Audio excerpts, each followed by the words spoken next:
I have a thing that I've been saving for this podcast. Oh, guys, this has been probably juicy. gonna flop now. Dude, I've been like you've been hyping hyping this shit up so much, and it's not even that big of a hype. But okay, so my thing that I was wanting to bring up is our roles are very interesting, right? Yes. Because we talked about it a million times. I am not Wheels to Walking without you. Obviously, you are not Wheels to Walking without me. Not so obviously to everyone. But it's funny because I've been like watching a lot of like random interviews or like, listening to other podcasts and finding like so many parallels between our relationship because our relationship is so interesting. And I think that's one of the things that makes this podcast really cool. Yeah. Is we have arrived at the same place and we work together and we're also so similar, but we've taken different paths. We touched on this on one of the last podcasts. I did all the right things and you did all the wrong things, apparently. Something like that. The hardest life decision you've made was to drop out of college or not. Pretty much. Yeah. It's just like, yeah. I mean, but again, I've had to do some weird shit. It's all relative, dude. Yeah, I'm exactly. just giving you a hard time. No, I know. And I was joking about that too. But one of the biggest parallels that I found that was really interesting was I was watching this interview with Billie Eilish and her brother. Yeah. And I don't know if you like pay attention to them, but it's really, really fascinating because Billie, she's the face. She's the face and she's 17. She's about to turn 18. I think her birthday's in a couple of days. And she tours, she sings, she takes pictures. Billie Eilish is Billie Eilish, and she's the face of who she is. Yes, and she's very iconic. But the thing is her brother Phineas he writes most of her songs, or he writes a lot of her songs, and he produces everything. Like she does do, like I think she can play piano, she can play guitar a little bit, but like he's like the puppet master behind the scenes, 100%. And I didn't know he existed until you told me about him. And he's also an artist in his own right. Like he is touring right now. He has his own albums. He actually was an actor in Glee. I didn't know that. Like he's been around. Like he's kind of busted his chops in his own realm. And then he has he's only like 21 or something too. Little protege, little sister. But then he's got this sister that's just so fucking interesting. Yeah. That she becomes the face. And I felt is very interesting. And it's funny because I was watching this interview and the interviewer is like, do you ever feel like you're not getting the recognition you deserve, Phineas? Because like, to be fair, you're basically like doing most of it. Like Billy's singing the songs, but you're like writing the songs, producing the songs. I mean, luckily he's gotten nominated for the Grammys that they just got nominated for, which is insane. Good for him. And the other parallel is that number two parallel is, here, let me just elaborate a little more. If you're obviously not catching the resemblance, Richard is Billy, I'm Phineas in this relationship because it's like I'm like the puppet master behind the scenes, kind of like creating this whole thing, and Richard is the like you can't ignore the wheelchair. Same with Billy, like you can't ignore her style, you can't ignore the fact that she's so young and so talented. She's obviously like the one in public that's getting recognized while Phineas like melts away in the background. And she talks about it where like she's the one that can't go out in public now, but he still can because like even though he's arguably like more responsible for like everything and her music, people still gravitate towards her and her fans and everything. But anyways, and she has her own pool of talent, skills, and abilities. That very similar to I have my own pool of talent, skills, and ability, and also experience. It's like it would be an interesting way of being like, okay, who is more responsible for sailing a boat across the ocean? Is it the captain or is it the mechanic that runs the boat? Yeah. And it's like, well, I mean, visually everyone's like, it's the captain. Or is it the designer of the boat? Or is it right? Or is the designer of the boat? Or is it the guy in charge of like the operations? Or is it the guy who does all of like the mechanical stuff to make the machine make the actual thing run? And it's totally. Like, I mean, I think about like, someone like Skrillex or something. He's like, it's synergy, bro. It's all about the synergy. He's like the guy on stage, but then there's a whole lighting crew and a sound crew and the people who made the logistics for the concert to even exist. And the girl, what's her name again? Lisa Marie. Lisa Marie. Yeah, she was Skrillex's assistant. She's on my podcast if you're interested in that. But like so many things are happening behind the scenes, but like people only like look at the main person, right? So to go back to Billy and her brother, it goes even deeper, which is another weird thing, is that they were both homeschooled. Yep. Which is something that we both share, which is really interesting.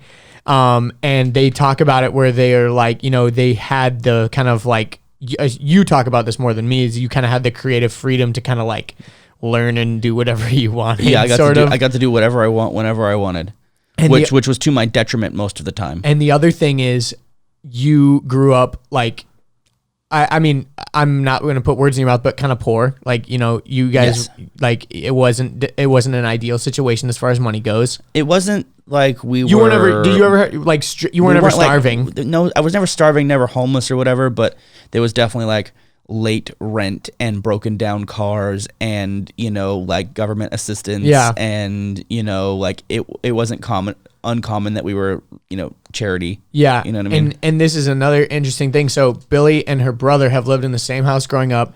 They live in LA. And so a lot of people think like, oh, they live in LA, their parents are in the industry, like, oh, they were like rich and spoiled growing up. No. They live in a 2-bedroom house, and the parents gave the kids the 2 bedrooms, and they sleep on a futon or a pull-out in the living room. Yeah, my mom used to sleep in a pull-out bed in the living room. Literally. And so, like, I had this idea in my head of, like, what they were, and that completely got shattered. And then the last parallel that I want to make is they are so, like, earth-shattering right now in the music industry. They just got nominated for, like, 4 or 5 Grammys. Like, everyone's like, where the fuck did these people come from? They're doing amazing. And for them, they're like, well, this doesn't seem fast to us. Like, it doesn't feel like we blew up to us, because we've been working behind the scenes for like the past 5-6 years on shit like this. Like, but the crazy thing is they did the entire album in Phineas's bedroom in their parents' house. They recorded the whole album and produced the whole album in that bedroom. That's crazy. No one from the industry, no one, it's literally the meme. No one, Phineas and Billie, make this fucking album. It's like, no one asked for it, but here it is. And that's literally what we're doing with Wheels to Walking. Yeah. No one was fucking asking for some, you know, tatted up buff wheelchair guy to come on the scene and shake up the whole thing, but here we fucking are. There's been so many people that have been baffled when I say I've only been doing it for a couple of months, because how we present ourselves as if we've been doing it for years and years and years. Like some lady was interviewing me, she's like, hey, I'm confused because I'm like a reporter in this industry, and I know everyone and everything, and I know what's happening, and how have we not crossed paths before? And I was like, oh, it's because I've only been like out here doing this for like 4 months. And she goes, 4 years? I was like, no, 4 months. And that was back when it was 4 months. It's now. Yeah, now it's been about a year. Maybe. I don't know. We launched the first viral whatever on like February something. But before that, it was like October. It's been about a year. Yeah, but still, we haven't public, like, not public for a year, but for behind the scenes, we haven't really like taken over like our Either way, not no one really knew who we were. Not important. Still don't know. A lot of people still don't know who we are, and when they find us, they're confused. Like, wait a minute, wait. Huh? How have I not seen this guy? How have I not seen this before?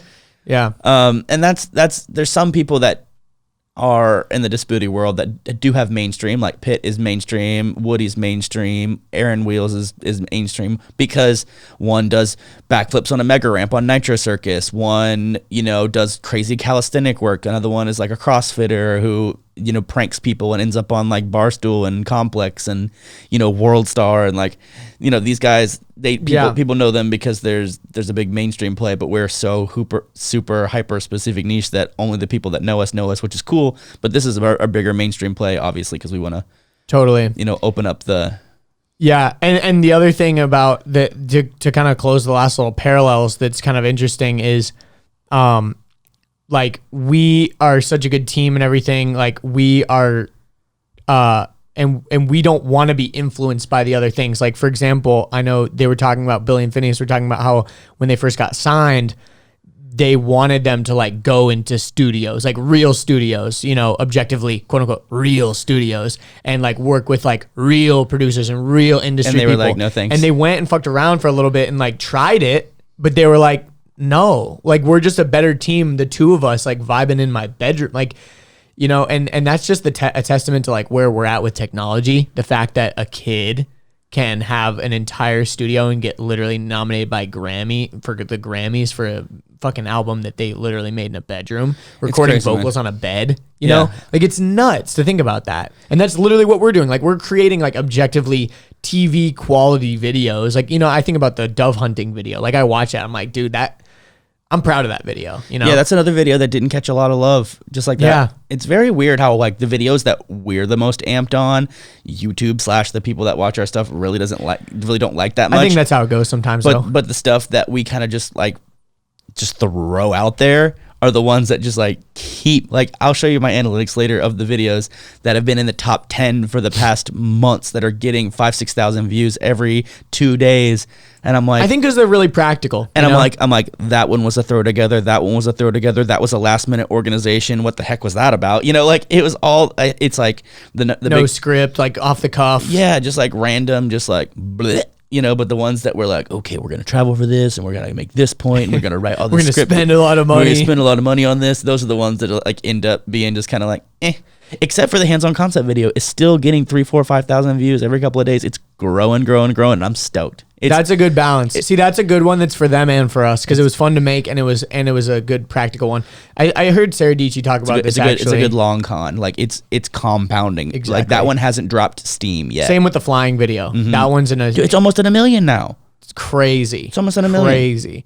Yeah, Sarah Dietschy talks about it, where she says you gotta kind of have that trade-off, because if you only make videos for the audience and never anything fun for yourself, you're gonna get burned out on that regard. Totally. And then if you only make things for yourself and never for the audience, they're gonna leave you. Like, no one's gonna give a fuck. So you got to do kind of like the one for them, one for me, one for them, one for me kind of trade-off, where you got to find that balance. And I think we're kind of in a pretty good sweet spot right now, where we've kind of like started to figure out where that is a little bit. Absolutely, Mark. And this little kind of winter chilled time that we're doing less travel, and we're starting up the podcast and really kind of honing in on all of our skills, and like less collaborations and stuff like that, and doing more YouTube-y style videos, we can then, we've got a little bit of clout, a little bit of notoriety, where brands and products and people know who we are, that when it's time to start reaching out and getting those bigger collaborations done, we can definitely we've got some notoriety. Totally. Hope you enjoyed that clip. If you want to watch the full episode that clip was from, you can click right here. If you want to subscribe to the channel, you can click right here. And if you want to watch more clips, we got 2 more right here.